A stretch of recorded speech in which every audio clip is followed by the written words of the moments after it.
Hello जय हिंद दोस्तों, आप सभी का स्वागत है आपके अपने यूट्यूब चैनल नौकरी तक पे। हम पुनः उपस्थित एक नया वीडियो में। और ये वीडियो आज बीएड और डीएलएड जो वाले का जो केस चल रहा है, यानी एनआरएस डीएलएड का और बीएड का जो सुप्रीम कोर्ट में केस चल रहा है, लगभग विगत कुछ दिनों से उस पर सही से फैसला नहीं आ रहा। लेकिन आज सुनवाई था, लेकिन आज भी सुनवाई हुआ है, लेकिन अगली डेट फिर दे दी गई, वो भी 10 जनवरी 2023 को। ये मामला क्या हुआ आपको जानना जरूरी है, क्योंकि कुछ अभ्यर्थी ऐसे हैं जो बिहार में शिक्षक बनने वाले हैं और बीएड किए हुए हैं, और कुछ जो एनआरएस से डीएलएड किए हुए हैं, तो उनका केस चल रहा है। उसी मुद्दे पर हम बात करने वाले हैं। शॉर्ट्स वीडियो होगा, क्योंकि ये वीडियो लंबा नहीं होगा, और अपने मित्रों के बीच इस वीडियो को शेयर कर दीजिएगा, क्योंकि उनके मन में गलत फहमी हो गई है और कुछ अभ्यर्थी को नहीं पता है, लेकिन हमसे कमेंट के माध्यम से प्रश्न पूछते रहते, तो हमारा बताना फर्ज भी है।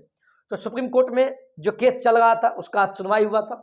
उनके द्वारा कहीं ना कहीं बीएड वालों के लिए गुड न्यूज है, बीएड वालों के लिए कहीं ना कहीं राहत का खबर है।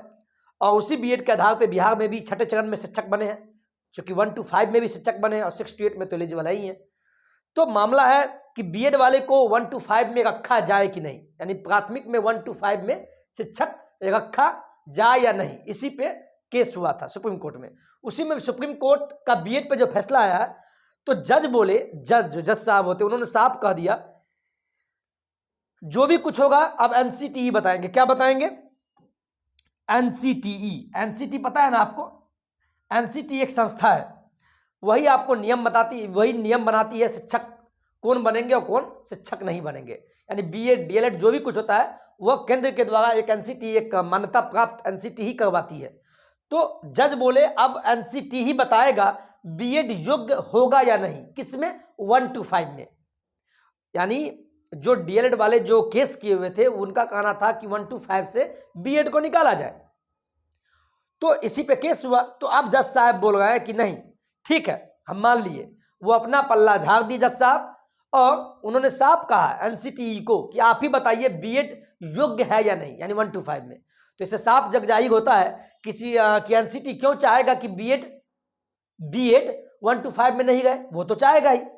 तो कहीं ना कहीं मुझे लगता है 99% ऑफ बीएड वाले यहां से, इस न्यूज से, कि आप एलिजिबल रहेंगे, क्योंकि आप लोग के मन में जो स्थिति पैदा हो गई थी दुविधा की, तो आप कहीं ना कहीं खुशी का नजर लग गया, चूंकि एनसीटी के पाले में गेंद को फेंक दिया गया है।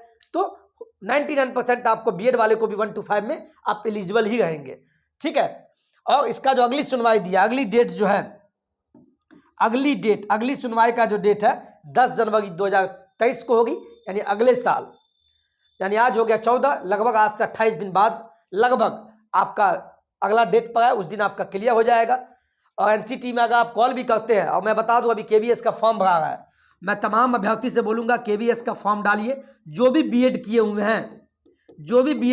हैं, वो ये मत सोचे कि पीआरटी का हम क्यों डालें, अभी तो केस चल रहा है। मैं आपको फिर से बता दूं, ये सब मत सोचिए, अभी भी समय है। आप केवीएस, केंद्रीय विद्यालय संगठन का फॉर्म निकला है 1 to 5 यानी पीआरटी में, आप आंख मूंद के फॉर्म डालिए। नहीं, ऐसा नहीं हो कि बीएड वाले को एलिजिबल रखे 1 to 5 में भी, और आप फॉर्म नहीं भरे हो तो बाद में आपको पछताना पड़े। क्या हो गया, 1500 फॉर्म का कीमत है, आप भर दीजिए।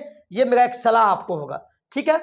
और न्यूज अगर आपको वाकई में अच्छा लगा हो तो अपने दोस्तों के बीच जो भी बीएड डीएलएड किए हुए हैं उनको आप शेयर कर दीजिएगा, ठीक है। चलिए आज के वीडियो में इतना ही। जय हिंद, जय भारत।